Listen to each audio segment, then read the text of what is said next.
इस वीडियो में हम बात करने जा रहे हैं दबंग दिल्ली की टीम किन प्लेयर्स को रिटेन कर सकती है प्रो कबड्डी सीज़न 11 के लिए। आपको सब कुछ इस वीडियो में जानने को मिलेगा। दबंग दिल्ली के काफ़ी ज़्यादा कमेंट्स आ रहे थे और दबंग दिल्ली पे फाइनली अब वीडियो आ चुका है। इस वीडियो में दबंग दिल्ली के बारे में विस्तार से बात करेंगे, किन प्लेयर्स को रिटेन कर सकती है एलाइट प्लेयर्स में, RYP में किन को कर सकती है और साथ ही में NYP के कौन से प्लेयर्स हैं जिनके पास 2 साल का कॉन्ट्रैक्ट है और इस सीज़न भी वो दबंग दिल्ली के लिए खेलते हुए नजर आएंगे। स्टार्ट करते इस वीडियो को। तो सबसे बड़ा सवाल है नवीन कुमार और आशु मलिक का, क्योंकि दोनों प्लेयर्स क्या एक साथ रिटेन हो सकते हैं, उन पे भी बहुत जल्द मैं आपको आंसर करूंगा। तो सबसे पहले हम इस वीडियो को स्टार्ट करते हैं। 3 तरह के रिटेंशंस होते हैं जिनके बारे में ऑलरेडी मैंने पुराने वीडियोज़ में बता रखा है, आपको देखना है तो आप देख सकते हो। स्टार्ट करते हैं सबसे पहले इलाइट प्लेयर्स के साथ। सबसे पहला खिलाड़ी जो आपको रिटेन 100% होते हुए देख सकता है वो नवीन कुमार है। नवीन एक्सप्रेस दबंग दिल्ली के जान है, रीढ़ की हड्डी है, सीज़न 6 से आए हैं और कृष्ण कुमार हुड्डा सर के फाइंड है और बहुत अच्छा दिल्ली को करते आ रहे। लास्ट सीज़न इंजरी हो गया था मिड में, कुछ सिर्फ 5-6 मैचेस ही खेल पाए थे, लेकिन फिर भी दबंग दिल्ली इनको रिटेन करे क्योंकि जिस तरीके के खिलाड़ी रहे प्रो कबड्डी में काफ़ी कंसिस्टेंट है। अब इंडियन टीम में इनका नाम नहीं आया है क्योंकि ये इंजर्ड है, अभी तक पूरे रिकवर नहीं हुए, लेकिन प्रो कबड्डी आते तक ये रिकवर हो जाएंगे और दिल्ली इनको रिटेन करेगी। इनके सर्विसेज का नीड है और लास्ट सीज़न सिर्फ 6 मैचेस खेल पाए थे जहाँ पे 71 रेट पॉइंट स्कोर किया है और विद एवरेज ऑफ 11.8। काफ़ी अच्छा परफॉर्मेंस है। सिर्फ 6 मैचेस में आप 70 से ज़्यादा पॉइंट स्कोर करो, हर मैच में आप सुपर 10 लगाओ। नवीन कुमार इसीलिए एक बहुत ही बड़े खिलाड़ी है प्रो कबड्डी के, इतने कंसिस्टेंट रहते हैं। और लास्ट सीज़न इनका जो रिटेंशन अमाउंट था आप देख सकते हो वो अराउंड 1.10 करोड़ का था। इस बार रिटेन करना है तो आप इनको अराउंड 1.5 करोड़ दे सकते हो। इतने सीज़न से आपके लिए खेल रहे, पहले एज ए नॉमिनेटेड NYP आए थे, फिर NYP बने, एग्जिस्टिंग NYP और हर सीज़न RYP में रिटेन होते थे, लेकिन इस बार ये एक NYP नहीं इलाइट प्लेयर रिटेन होंगे कि सीज़न 5 से लेकर 5 सीज़न ये खेल चुके हैं। इस बार ये इलाइट रिटेन प्लेयर में रिटेन होंगे और 1.5 करोड़ दबंग दिल्ली इनको दे सकता है, एक अच्छा रिटेंशन अमाउंट इनको दे सकता है। दूसरा सबसे कंसिस्टेंट रेडर आशु मलिक रहे हैं। नवीन के गैर हाजिरी में आशु मलिक ने पूरी टीम को संभाला है दबंग दिल्ली का और बहुत ही अच्छा परफॉर्मेंस किया है। आशु मलिक ने मेरे हिसाब से प्रो कबड्डी सीज़न 10 के नंबर 1 रेडर भी थे और मुझे बहुत अच्छे लगते हैं आशु मलिक, जिस तरह का परफॉर्मेंस रहता है इनके एंड से, और दबंग दिल्ली इनको तो रिटेन करेगी ही करेगी। और आशु मलिक एक बहुत अच्छे खिलाड़ी है। जोगिंदर नरवाल के साथ इनका कॉम्बो फिट हो गया है, कोच प्लेयर का पहले भी साथ खेल चुके हैं, तो इनको भी बिल्कुल दिल्ली अच्छे पैसे में रिटेन करेगी। लास्ट सीज़न आशु मलिक ने कुल खेले थे 23 मैचेस जहाँ पे 276 रेट पॉइंट स्कोर किया था with average of 12 rate points. Number 1 raider क्यों है आशु मलिक, ये दिखाता है इनका परफॉर्मेंस।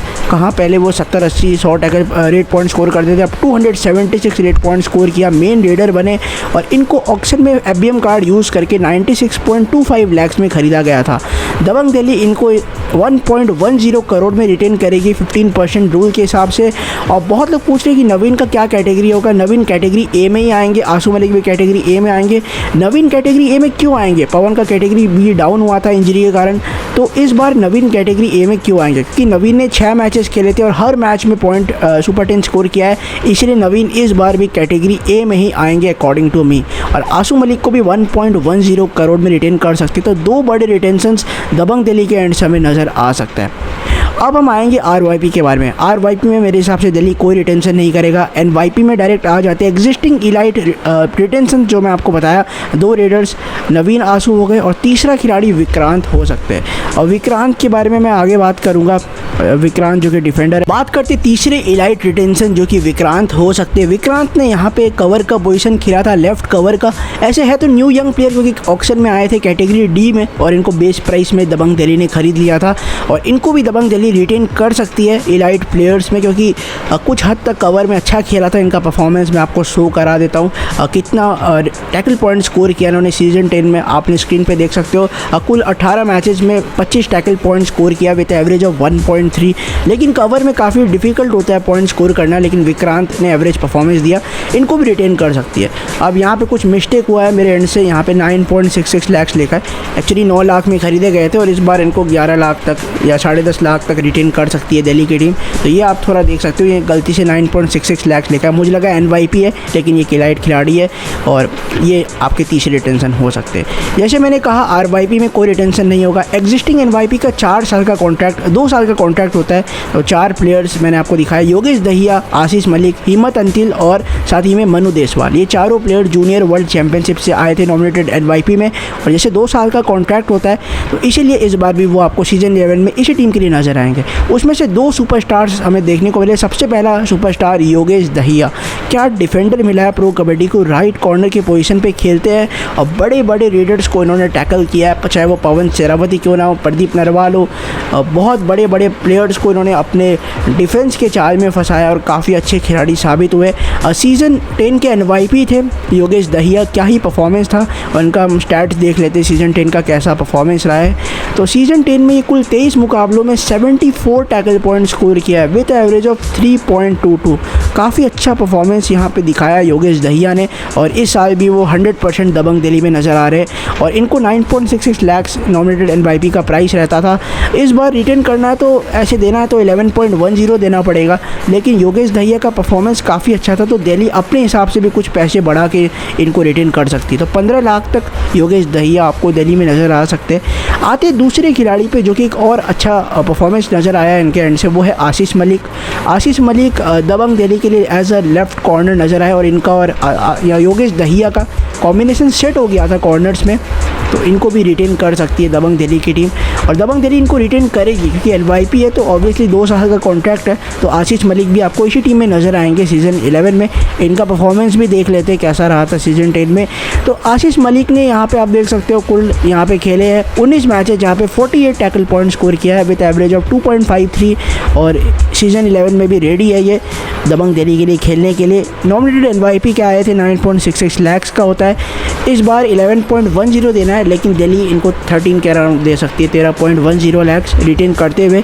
और बहुत अच्छा खेले है कॉर्नर्स में, जब विशाल भारद्वाज थे आपके पास इतने अनुभवी खिलाड़ी, फिर दिल्ली ने इनको खिलाया, इन्होंने भी अपना काम बहुत अच्छी तरीके से किया है, इसीलिए ये कंफर्म्ड रिटेन प्लेयर हो गए एनवाईपी के। तो विशाल भारद्वाज रिटेन नहीं हो पाएंगे क्योंकि इन्होंने ऑलरेडी कॉम्बिनेशन सेट कर लिया है योगेश और आशीष का, तो आशीष भी आपको इसी टीम में नज़र आएंगे। तो ये तो बात किया हमने दूसरे अब एनवाईपी के बारे में। अब चलते तीसरे एनवाईपी जो कि रिटेन होने वाले, वो मनु देसवाल है। मनु देसवाल को भी दिल्ली की टीम रिटेन कर रही है प्रो कबड्डी सीज़न 11 के लिए। वह 11.10 लाख में श्रेडर को रिटेन किया जाएगा जो कि राइट रेडर है मनु देसवाल। अब चलते चौथे एनवाईपी प्लेयर जो कि हिम्मत अंतिल है। हिम्मत अंतिल को भी दबंग दिल्ली रिटेन कर रही है एनवाईपी में 11.10 लाख में। तो ये 4 प्लेयर्स थे एनवाईपी के जो कि आपको इस सीज़न भी इसी टीम में नज़र आएंगे क्योंकि 2 साल का कॉन्ट्रैक्ट होता है, और इस बार भी वो हमें इसी टीम में नज़र आएंगे, चाहे वो योगेश, हिम्मत, मनु और आशीष मलिक को, इसी टीम में हमें नज़र आएंगे। और रिटेंशन अमाउंट के बारे में आ जाए तो मैंने कैलकुलेट किया है, इतनी रिटेंशन अगर दिल्ली करती है तो 3.14 करोड़ में रिटेन हो सकते हैं। अब ये कुछ ज़्यादा पैसा क्यों नज़र आ रहा है, क्योंकि आशु मलिक और नवीन कुमार, इन दोनों को आपको 1 करोड़ से ज़्यादा पैसा देना पड़ेगा, चाहे वो 15% रूल कह लो या कोई और कह लो, कैटेगरी भी वाइज भी हम कह सकते हैं। एक सवाल मेरे हिसाब से है कि क्या एनवाईपी जो कि कैटेगरी ए में आए थे, क्या उनको भी 30 लाख से ज़्यादा देना पड़ सकता है?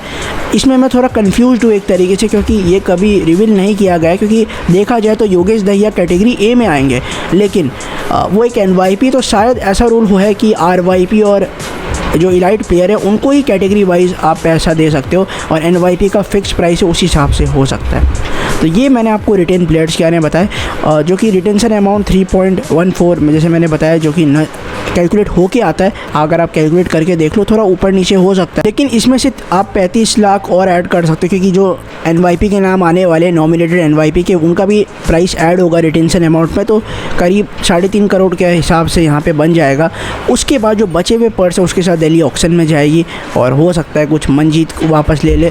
देखते क्या स्ट्रेटेजी दिल्ली अपनाने वाली है। और एक बहुत बड़ा सवाल है, क्या नवीन ऑक्शन में जा सकते हैं? देखो रिटेंशन के हिसाब से तो आराम से रिटेन हो सकते हैं, लेकिन अगर नवीन कह दे मेरे को ऑक्शन में जाना है, तब कुछ और यहाँ पे ऑक्शन का माहौल बनेगा, बहुत पैसे लगेंगे। तो ये तो बात का बात है। तो ये आपको मैंने रिटेंशन के बारे में बताया। और अगला वीडियो जिस टीम पे बनेगा वो मैंने बताया पोल वोटिंग के हिसाब से होगा। डिस्क्रिप्शन में एक लिंक दिया गया है, वहाँ पे एक पिंड पोल आप कह सकते हो, पिन करके रखा है मैंने, वहाँ पे जाके आप पिंड मैसेज को चेक कर सकते हो और अपने हिसाब से पोल कर सकते हो, और अगला वीडियो उसी पोल के हिसाब से आएगा, ये मैं आपको ही बता देता हूँ। तो लेटेस्ट अपडेट्स के लिए चैनल को सब्सक्राइब कीजिए और बेल आइकन को प्रेस कीजिए ऐसे ही कबड्डी के इंटरेस्टिंग वीडियोज़ के लिए।